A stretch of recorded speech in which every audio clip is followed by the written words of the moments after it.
Acton. Welcome to We Have Ways of Making You Talk with me, James Holland. No Al today, I'm afraid, and that's because I'm on my own in Dresden, in Germany. And I'm here with Jens Wehner, Dr. Jens Wehner, I should say. I'm here at the Militärhistorisches Museum, the Military History Museum, and it's a fabulous museum, I've got to say. It really is. It's so brilliantly done. It's one of my favourite museums ever. But Jens has just completed his doctrinal work and published it on the Luftwaffe, and particularly the Luftwaffe fighter arm. And you've got some quite different and original research and thoughts on all this, Jens, and I'm absolutely thrilled that you're talking to us on the podcast again. I mean, we've been kind of talking about this for quite a long time, but much better to be doing it face to face. We did, yes, already. We talked already about the Battle of Stalingrad. Yes. Yeah, but I think this topic is also very interesting for your listeners. Yeah, absolutely, because I don't know. I mean, people who are interested in the Second World War, they're always interested in Spitfires and Messerschmitts. I mean, that's an entry point. It's one of the cores of Second World War telling, I think. Yeah, definitely. Yeah. But my take on it was that although there was general... So the Luftwaffe was announced in the spring of 1935, and obviously it's been worked on before then. And the Chief of Staff of the Luftwaffe when it first emerges is General Walter Wever. Yes. And Wever is very into bombing and creating what we would call a strategic bomber force. I kind of assumed that after he died in June 1936 and Jeschonnek takes over as Chief of Staff after Kasserine briefly takes it, that actually the Luftwaffe was more of what we would call a tactical air force there to provide close air support to the ground troops. But you don't think so. You've got a different take on this. Yes, of course. They had a close air support component. So a part of it was. So if you take, for instance, the Schlachtflieger, of course, they were supposed to support the Heer, the ground attack forces of Germany, the land forces. But the mainstay of the Luftwaffe, I would say, were the twin-engine bombers. Right. And obviously, those bombers were not well suited to support the Heer. So what were they planned for?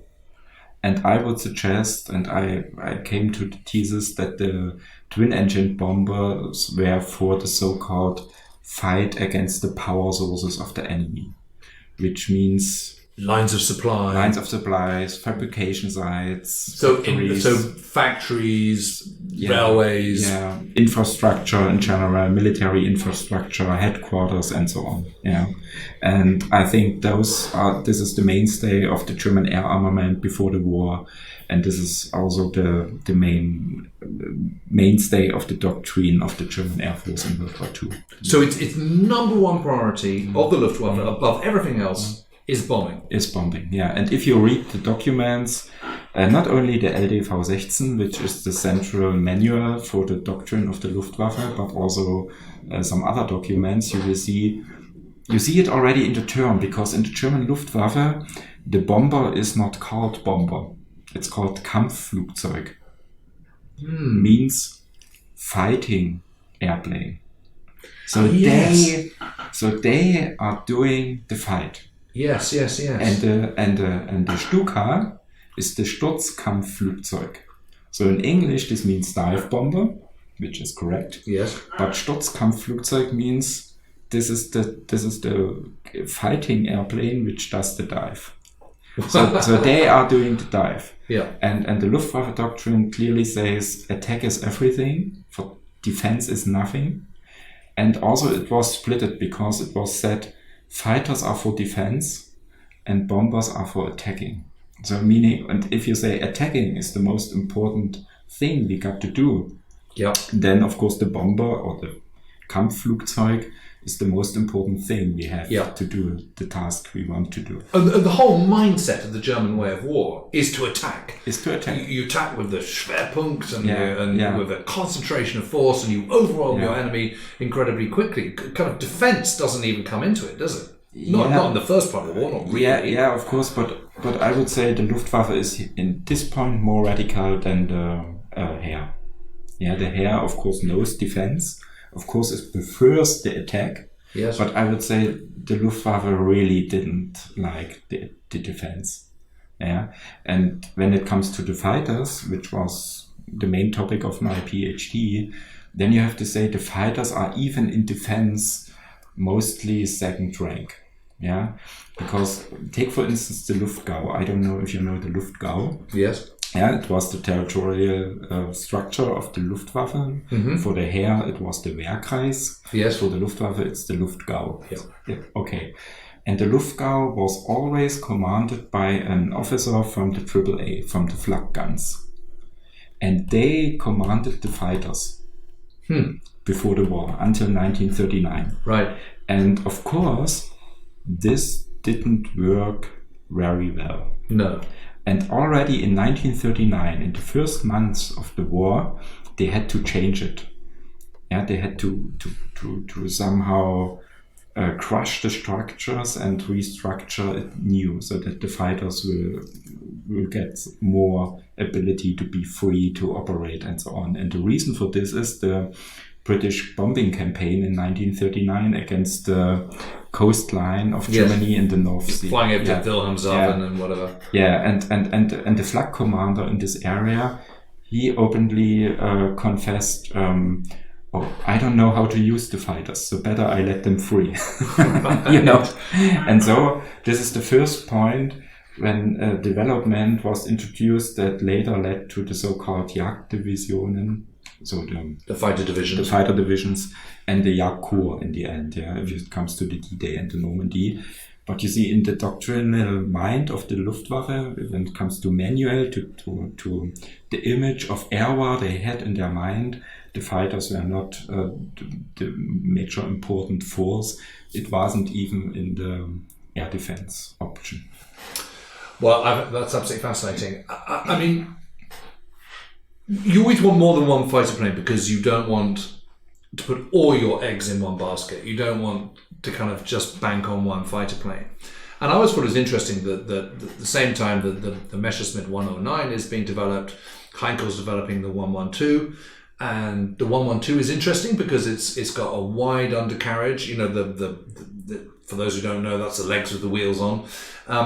It's wide, it's inward retracting, not outward retracting like the 109, which has a comparatively narrow width undercarriage, and that makes it less stable on the ground.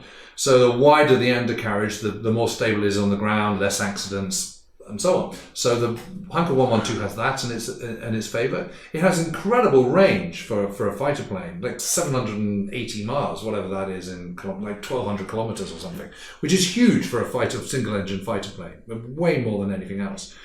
Its rate of climb is pretty much the same as the 109. It has a good dive rate. It's well armed. It's got elliptical wings, a bit like the Spitfire. It's a perfectly decent aircraft. I remember talking to Eric Winkle-Brown, who is a hugely celebrated test pilot. And he said he much preferred flying the Heinkel 112 to the 109 because of visibility. And you know who did also do that? Adolf Galland and Wolfgang Falk. Is that so? They both said, the Heinkel 112 was better than the Bf 109, but there must be some corruption in the RLM, yeah, because the Heinkel 112 was the better plane. And if you look at the technical data, I think it's quite obvious that this was really the case. This is not only let's say, a verdict of fighter pilots who had some subjects. Because the Heinkel 112 not only had the elliptical wing, it also had the bigger wing.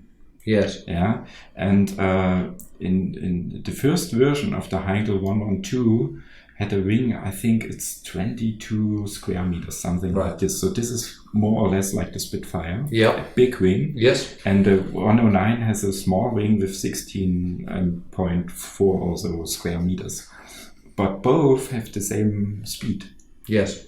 And the Heinkel had the same speed, nearly the same climbing capabilities. Yes. And could outturn the 109. And it also had the better armament because it had already a cannon, which wasn't the case with the Bf 109. And in Spain, a pilot killed some Soviet tanks with the cannon of the Heinkel. It was the only Heinkel. I never knew that. Yeah, he was called Dosenöffner. Right. Yeah, or Büchsenöffner, because he, and it was his nickname. Yeah. Right. So they had already the cannon, and what happened was when the decision was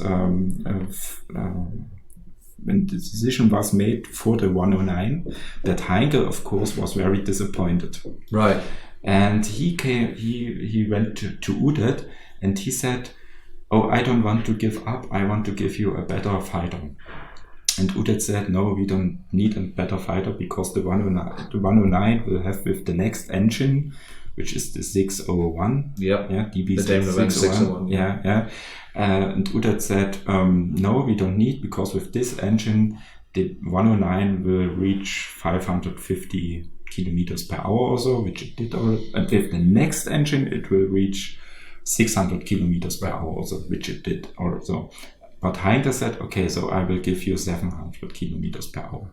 And what he did with the 112, which is really interesting, he cutted the wings.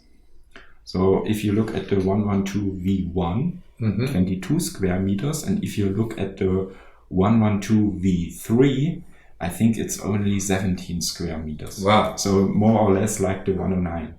And with this wing, from the data that are available still, you can conclude it's even faster than the 109. Wow. With the same engine. I'm really pleased you're championing the Heinkel 112, because there was some other historian, aviation historian, who said, no, the Heinkel 112 really wasn't that good. Anyway, and I thought, well, I'm sure he knows more about it than me. But so that's really, I've always thought it's a very, very good looking aircraft, and I've always thought it's an interesting. And I assumed that it was petty corruption and Goering just preferring Willy Messerschmitt that enabled, that led the Luftwaffe to pair the 109 with the 110. But again, you've got a different view on that. You think the 110 was the primary fighter rather than the 109 in a way. Yeah, because the Luftwaffe had an air combat image, as I would call it, in German Luftkampfbild. Yeah. How should a Luftkampf, an air combat in the future be?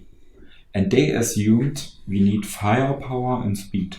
Yep. And this is the 110 and not the 109. Right. Because the 109 also has some firepower and obviously speed, but it wasn't very agile, had a high agility in comparison with the 110. But this wasn't seen as very important for a fighter. It was more important to have a long range, as the 110 had. It was more important to have firepower, and it was more important to have speed. So what are they imagining that the ME-110 is going to be doing? In first, the M110 should be in the defense against enemy bombers. Yeah, with greater firepower, with the same speed like the 109, and had a better ability to kill the bombers. But then, because it's got cannons and machine guns and it also has the turret. The backward turret. Yes. And they also should fire. And it's longer range. Yeah. The range, not in the beginning. Right. Really in the beginning. But in 1938, it becomes obvious that there could be an error with England. Right. And there Goering released an order where he said, I order to develop the 110 for long range so that it can fly over the whole British island. So, and there it became the long-range fighter in 1938. And then it turned out it wasn't good enough anymore, because the long range had some consequences for the hull, and it became too heavy. And then Ježonek said, "Why is it so heavy?" And obviously he completely forgot that Goering ordered to give it a long range, and now it's more heavy than it should be, maybe. Right. So, Right. So you see there are some different developments on the 110, but it's always seen as the most important fighter plane of the future. And there's really one stunning thing from Ernst Udet, the Generalluftzeugmeister, who after the invasion of Poland and the end of 1939 said, maybe we should produce only 110s and no 109s anymore. So they begin the war with the ME-110 as the primary fighter plane, not the ME-109. That's basically what you're saying. They wanted to, but you have to say the 110 was not really available. They only had 100 or so, 100. Right, there's not enough of them. So there were a lot of Zerstörer units Yes. who flew the 109 because they had not enough 110s. Okay, but the aim is to have... the aim is to have... That's the intention. Yeah, and you can see it if you look at the production in 1940. The relation between 109 and 110 is the best for the 110 over the whole war. You know? Right.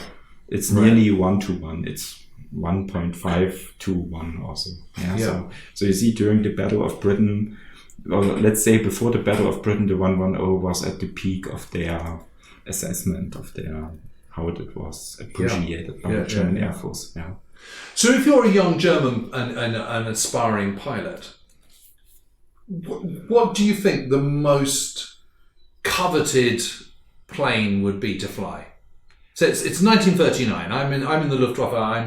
I'm 20 years old. I've just got my pilot. You know, I'm doing my flying training. What do I want to be? Do I want to be in a bomber, or do I want to be in a Messerschmitt 110? I mean, it depends on the human, but I think it's more or less the fighter 109 and the Stuka. Right. Yeah. That's the most prestigious. I assume so, but the bomber force is has a quite high impact in the propaganda. Right. Yeah, if you look at the movies that were produced at this time, like Kampfgeschwader Lützow or so, there the bomber was in the focus, not the fighter. Right. I think we have no big fighter propaganda movie in Germany during the war. Wow. I don't know one. I know some for the bombers. There's also one about the Stukas. It's called Stukas.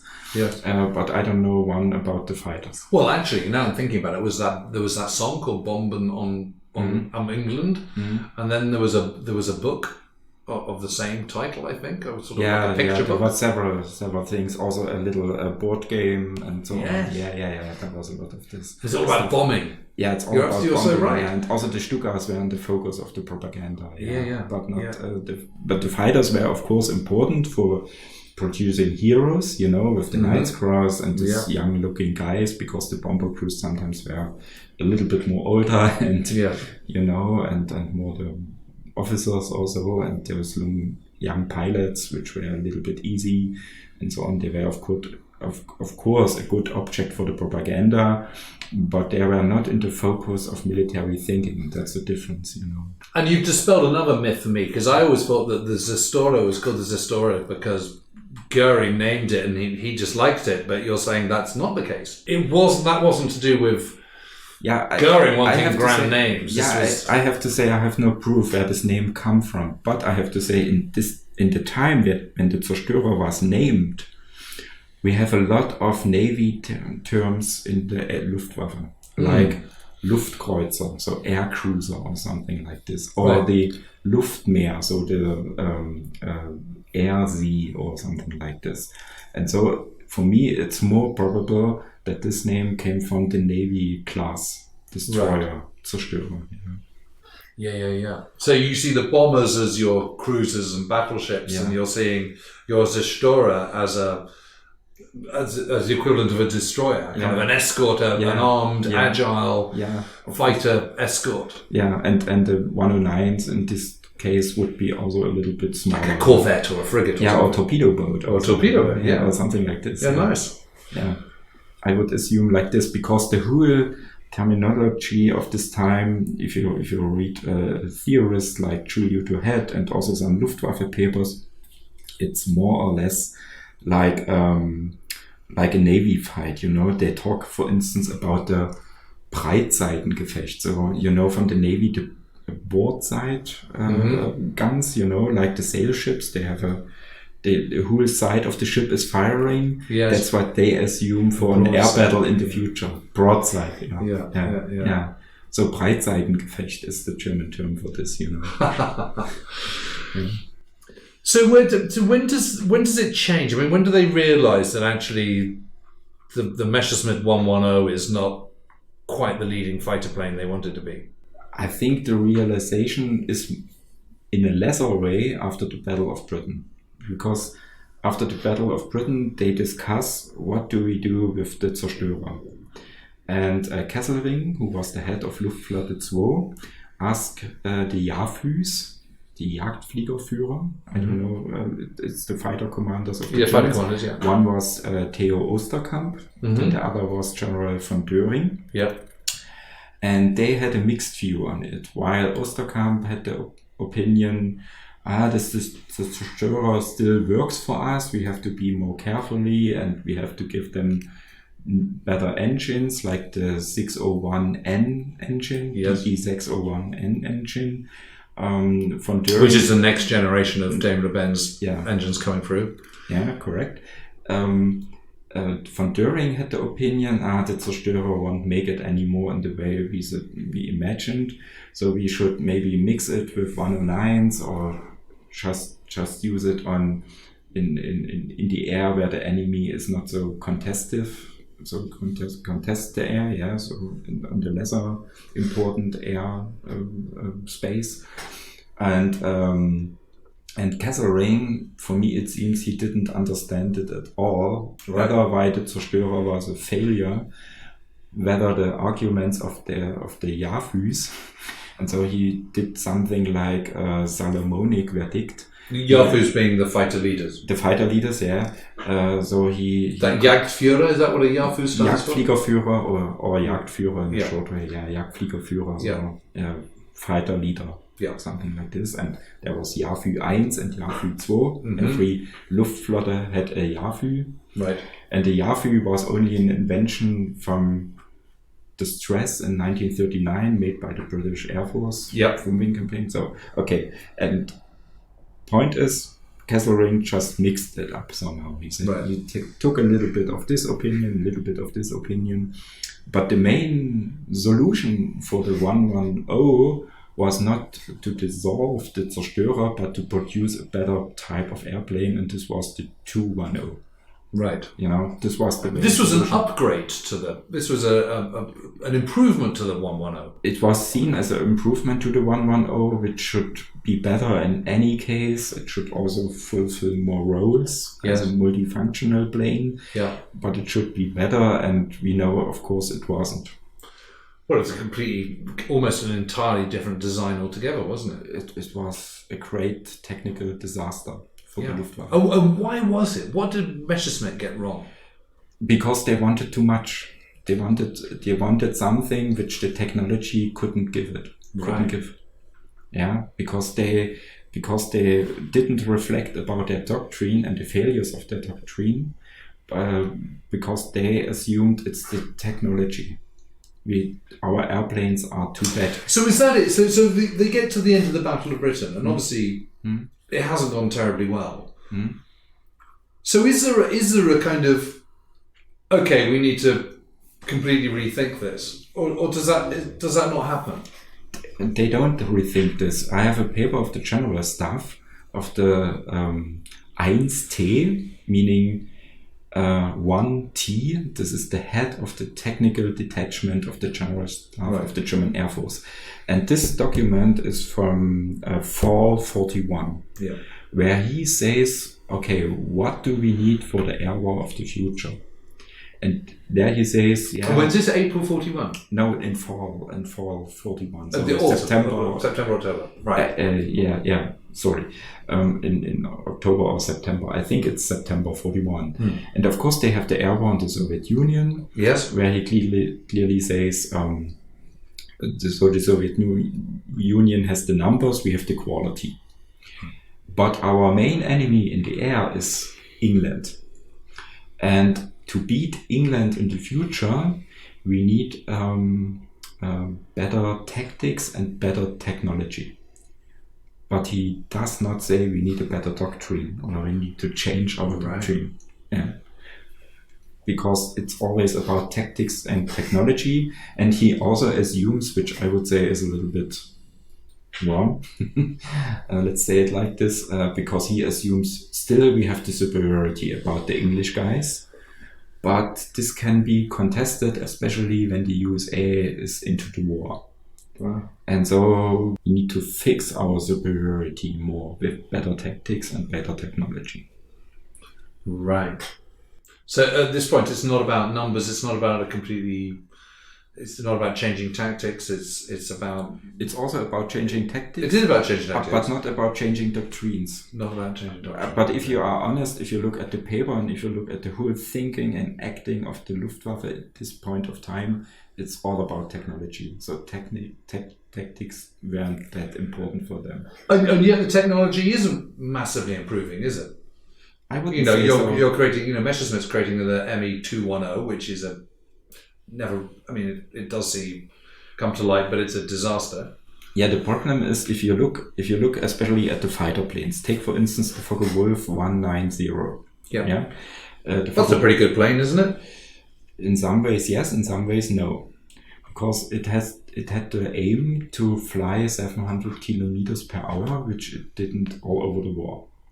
It never did. It never did. Yeah, it never did. So that's over 400 miles an hour.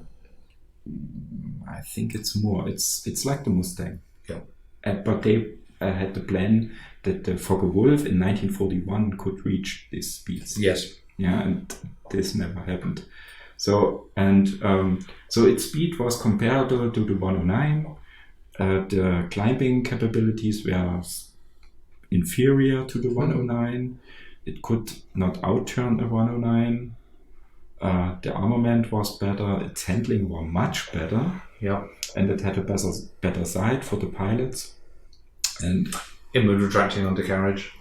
Yeah, but the fun thing is, I checked the accident rates of 109 and 190 in 1944. Yeah.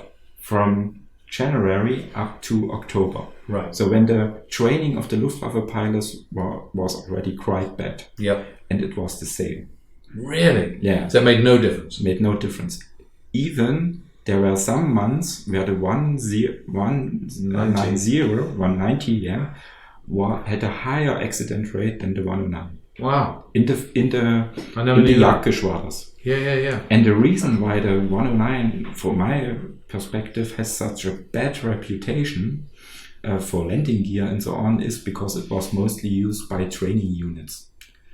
The 190 was never used by training units. Yeah. In great masses, only some minor examples. Yeah. For those who don't appreciate this, there aren't any two-seaters in these days. I mean, so as a young pilot, you would go through your training, you'd get your wings and all the rest of it, and then you'd train on your specific type. But the first time you get into a Spitfire or a Focke-Wulf 190 or a Messerschmitt 109, you're on your own. Yeah. Someone can talk you through all the dials and all the cockpit and tell you what to do and say, oh, make sure you watch out for this because it's got a nasty bite when you stall or whatever it might be. But ultimately, you've just got to pray and hope for the best. Yeah, you do. And for me, very interesting was to ask a former recon pilot of the Luftwaffe, and he flew Henschel 126. Yes. And afterwards, he flew BF 109. Yes. And afterwards, he flew the 190. Right. And his only landing accident was with the 190. Is that so? And he hated the 190 for its landing behavior. What was wrong with his landing behavior? Yeah, because the 109 had a tendency to fall through, what I mean, to stall a little bit in during the landing approach. And this was a problem which was also researched by the Luftwaffe scientific thing. But this doesn't mean the 190 was worse than the 109 in landing. It just means it's also had its problems with that. Yeah. So gosh, I really had no idea about that. That's revelatory. And I asked him and he gave me this hint, and then I thought, okay, so I have to look at the statistics, what they are saying. And I couldn't find any proof for this thesis when it comes to the Jagdgeschwader in 1944. And I think 44 is really a good year to check this. Yeah. We're going to take a quick break. We'll be back shortly. See you in a moment.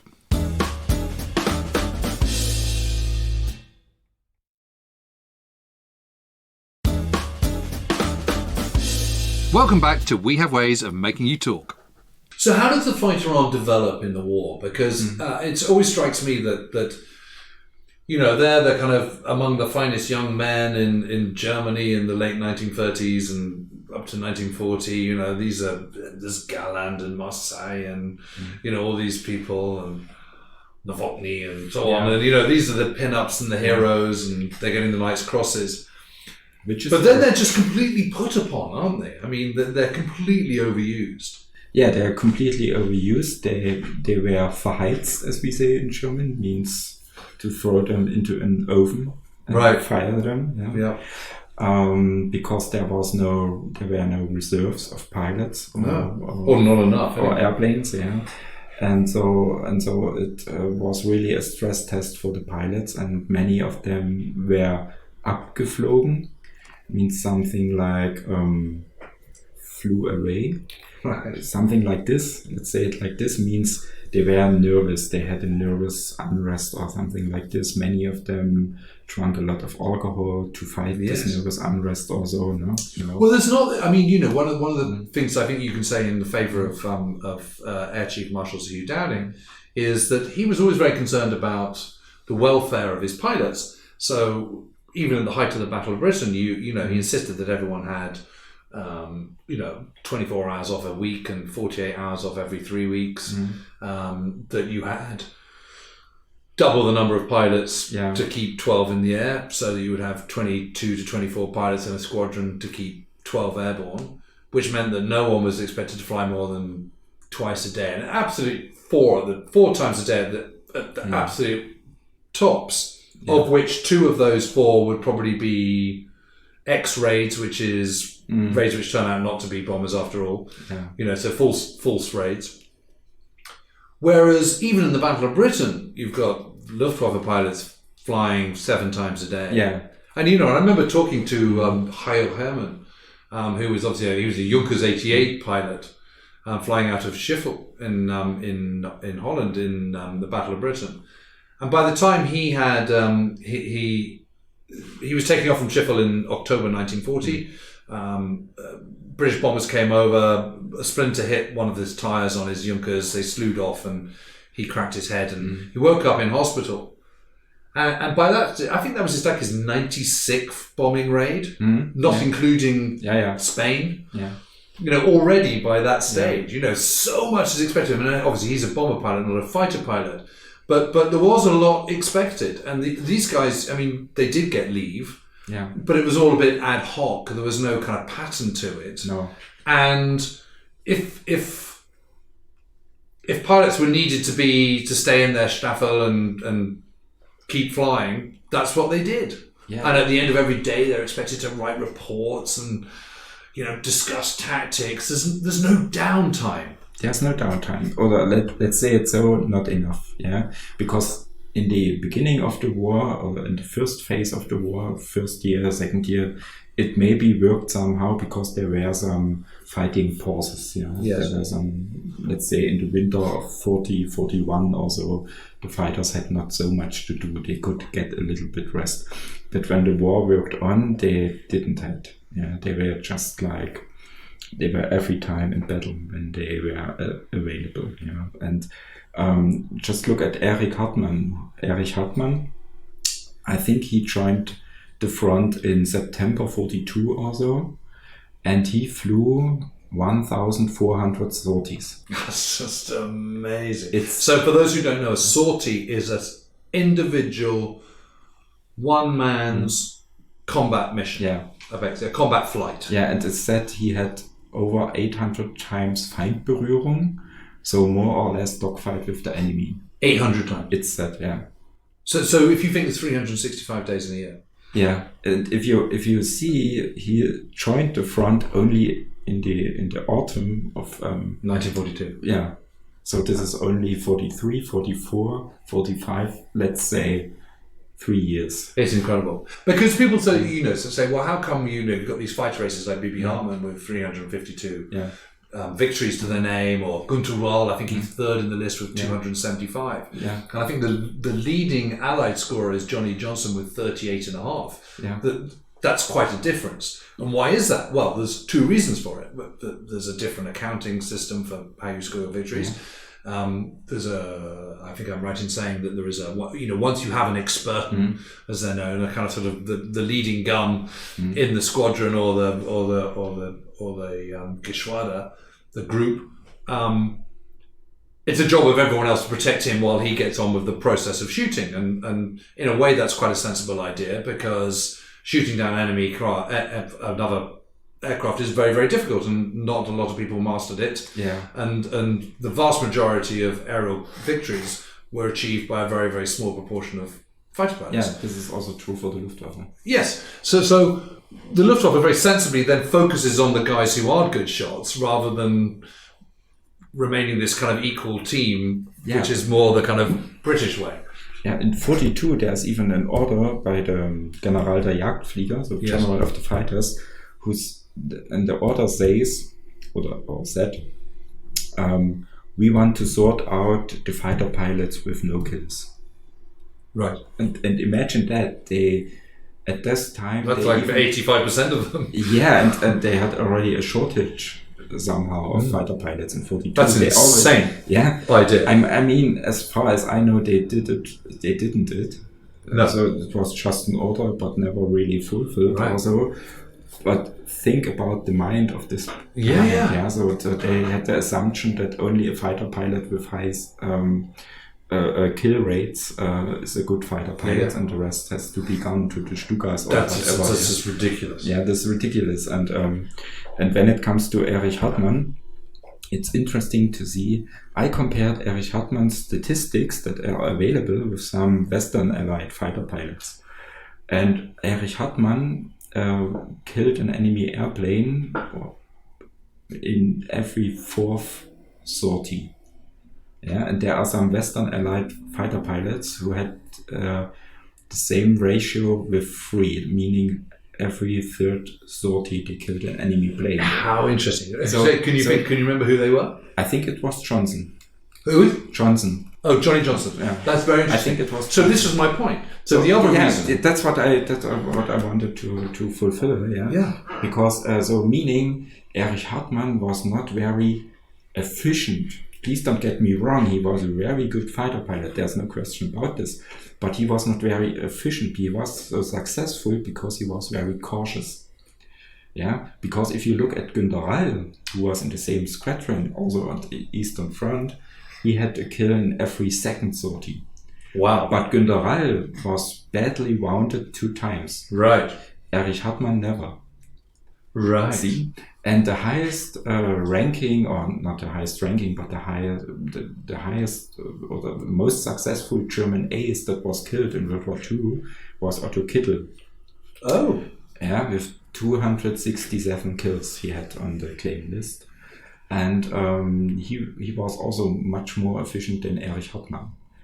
Fascinating. So my suspicion is that fighter aces that were not so much cautious, meaning more efficient, had a higher chance of getting killed. Of course. Yeah. And because they're more gung-ho. They're more... Yeah. And they're getting closer and take more risks. And there's even a study from 2019 from 4 scientific researchers in economy studies, and they researched the risk ability of German fighter pilots with night courses. So what does this mean? Night crosses, yeah, Ritterkreuze. And what does this mean? This means they calculated that whenever a squadron or something like this, there was a pilot who was able or get the Knight's Cross, the others would fly more risky. Because they wanted to get one. They were eager to get also one. Yeah. Wow. So you see, dealing with risk seemed to be a great big deal for fighter pilots. Right. And Erich Hartmann at the Eastern Front had hunting grounds, let's say it like this, but he could have the choice to avoid a combat if it was not really fitting for him. Right. Yeah. And I read the memoirs of a Soviet fighter ace, Voroshekin, who was 2 times hero of the Soviet Union. And he explained from 1943 that the Soviet air forces had already the air superiority. which could be the case because the German Air Force was very weak at the Eastern Front at this time. But he also said we had quite high losses by German surprise attacks by German fighters. Yeah, they were coming out of the sun, shooting and away. And this was half of our losses. Only such surprise attacks. Yeah. They couldn't really defend against us, escort Sturmowicks or something like this. Yep. But we had high losses by such surprise attacks by the German aces. Isn't that interesting? Because the aces could choose how to attack and when to attack. Yeah, of course. And I think this is not every time the case in the Western Front, especially when it comes to 1944. Of course, you've got to respond to the bombers coming over and the fighters and all the rest of it. Of course. But the point I was going to make is one of the other reasons why Allied aces don't have such high scores is because they're not on the front line for so long. You do a stint and then you go off and become an instructor. Completely. You're not flying as many sorties. You're only flying kind of once, twice a day, absolute max. Not even once a day, half the time. So you're not flying so much. And the only time someone gets close to that rate really is someone like George Burling over Malta, who gets 30 odd in a couple of months, which is a very high rate. And that's because of the intensity of the air combat and how much is expected of RAF fighter pilots operating from Malta in the spring and summer of 1942. But a 6-month tour, which was the normal standard, was reduced on Malta to 3 months because it was recognised that it was so incredibly tough and you were having to fight more than you would normally fight. But the Luftwaffe don't have that break. They don't have that check. So you just keep flying and you just keep flying. And we were talking yesterday, weren't we, Jens? And I mentioned Heinz Noche, who's a fighter pilot on the Western Front. He just flies and flies and flies. And the only time he gets a break is when he's wounded. And he goes off and he goes back and sees his wife and his little baby daughter. And he recovers from his wounds. And then back he goes to the fighter squadron, takes it on again, and off he goes and gets shot down again. And so the sort of cycle is repeated. And somehow, some way, he's still alive at the end of the Second World War. But he shouldn't be, because he's shot down like 7 or 9 times or something. Yeah. And his diaries are incredible because, regardless of what you might think of him, you can't help but feel sympathetic to the plight of that. You can see in him the kind of the rise and fall of the fighter arm in the Luftwaffe. There he is in 1939, excited about joining the Luftwaffe. In summer of 1940, he's going to flying training school, and he's a proper Nazi, and he's so behind it all. And isn't it great we're winning? And it's also fantastic. And gosh, we're top dogs. And slowly it gets chipped away and chipped away and chipped away and chipped away. By the beginning of 1944, he's just absolutely finished. And it's so clear he's suffering from what we would now call combat fatigue. Or abgeflogen. Right. Abgeflogen in terms of this time. And it's just not recognised. Yeah. It's like, tough, just keep going. Yeah, you have a little bit the same with Julius Meinberg, which wrote a really interesting... Julius Meinberg? Yeah, Julius Meinberg. Yeah. So Julius Meinberg was a fighter pilot who got the Knight's Cross in 1944. Right. And when you look at the photograph of the ceremony when he gets his Knight's Cross, he doesn't seem to be that happy. And if you read his memoirs, I think for me the impression was he had already a bad combat fatigue, which was called abgeflogen. Right. In German terms, because he had a long war. He fought in the Battle of Britain. Yes. He fought at the so-called Canal Front, Channel Front in 41, 42. He fought over North Africa. He fought against the flying fortresses of the Americans. And he had some really bad dogfights with American and English guys over the Western Front in 44. It's just relentless, isn't it? There is no end in sight. I mean, it's very interesting because there's a number of Battle of Britain fighter pilots who never see active service again. Yeah, they get right. You've done your bit. Move into being an instructor, and they stay an instructor for the rest of the war. It's just inconceivable that an RAF pilot or a US AAF pilot would fly the extent to which a Luftwaffe fighter pilot is expected to fly. And of course, it's completely counterproductive. But it's also indicative, isn't it, that the Germany in the Second World War just doesn't have enough of anything. And it takes me back to the kind of point I've made a number of times, which is that, if one thinks about why Germany quits in the First World War, it's because they're not going to win and they've run out of money. And that same scenario has reached Germany way before 1945. Yeah, of course. But you've got to keep going, German will, we will will it that it will happen, and Hitler always has this view that it's going to be Armageddon or it's going to be the 1,000-Year Reich, but there's nothing in between. And it's just, it's crazy, isn't it? I mean, you read, I've obviously read Mackie Steinhoff's memoir about his time in the Mediterranean, particularly when he's on Sicily. I mean, even when he's in Tunisia in the beginning of 1943, he's saying this is absolutely desperate. And I think the Luftwaffe alone, forget the Regia Aeronautica, the Italian Air Force, the Luftwaffe alone is something like 2,600 aircraft destroyed, gone, captured, whatever, just completely irreversibly written off the slate between November 1942 and May 1943, and a further 3,500 by end of September 1943. I mean, that's 6,000 aircraft in the Mediterranean. I know, only in the Mediterranean, because you have to count the Eastern Front and the Channel Front, and the air defense of the Reich. And if you look at 44, it's even get worse.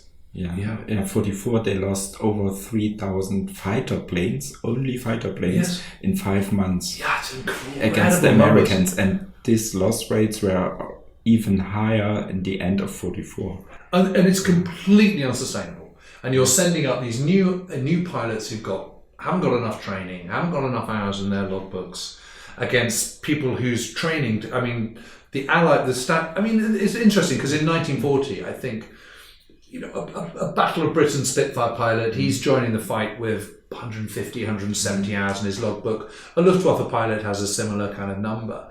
But by 1944, an American or British pilot would have 350 hours before they start. That's completely true. Whereas a Luftwaffe has about 100. I mean, there can be no discussion that the Western Allied Air Forces were way superior to the German Air Force in 44. But I have to say, I did some calculations on the loss rates of both sides, and I was quite astonished to see that in 44, until the invasion and also during the invasion, the kill-loss ratio of the German fighters is nearly 1-to-1. So every time they shot down Western Allied airplane, they lost one. But the real deal breaker is the invasion, I would say, because after the invasion they lose 3 fighter airplanes for 1 kill. Wow. So the real decline is only, to my astonishment, after the invasion.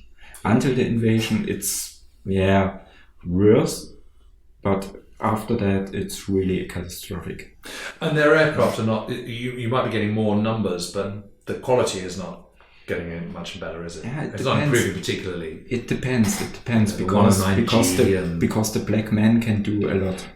I found a competition between the black men to polish the airplanes for 50 kilometers per hour more. So if you had a black man which was really good and did a lot of caring for the airplane and the hull and the wings. A black man is what, a ground crew? Ground. It was called the Schwarzen Männer because they were always covered in oil. Black by oil.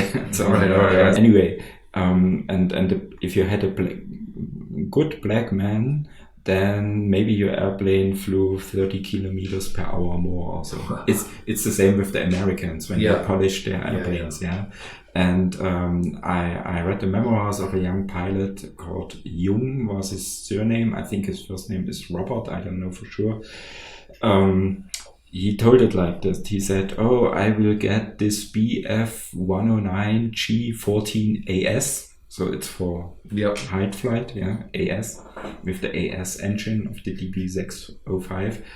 And this was really a fine machine, really polished, really clear, and it was one of the fastest planes of the whole squadron, you know.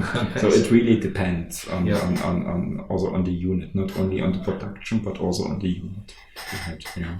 And if you read some stories of fighter aces, they prefer to have a good black man which was able to deal with the aircraft very well, to care for the aircraft, to have it in a good shape for good performances. And of course, there were also differences in the production quality. So not every airplane was able to reach the maximum speed. And of course, sometimes it was for some airplanes possible to fly faster than the nominal speed. Sure. Yeah.